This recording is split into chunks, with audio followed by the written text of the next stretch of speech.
If you've ever wondered how difficult it may be to change a headlight bulb in your early 2000s Chevrolet, we're going to cover that today.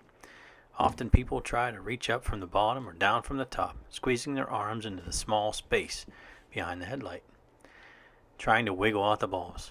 I'm here to tell you that it is much easier than that. Just start by pulling the retainer rods on the headlight assembly. You turn them 90 degrees and then you pull them out. Put them in a safe spot so as not to lose them. At this point, you can gently grab the headlight assembly, wiggle it out from where it's sitting, and then lay it on its side.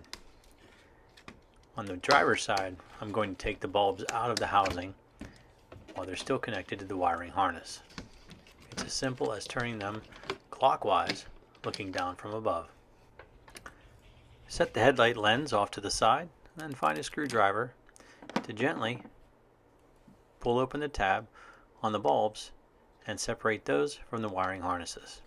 As you can see, it just takes a little pressure to get them loose.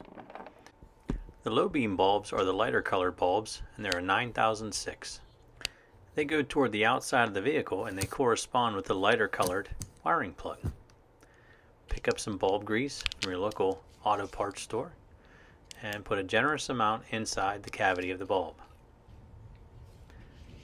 You'll notice that this bulb is a low beam bulb, but it is dark colored. It's a Sylvania bulb, but it's still a 9006.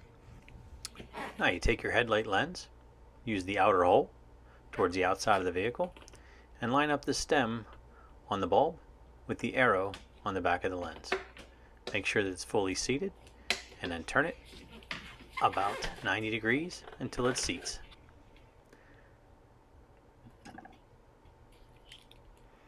I'm going to take my high beam bulb, which is a 9005, put dielectric grease inside the bulb, and then put it on the darker plug for the wiring harness on the vehicle.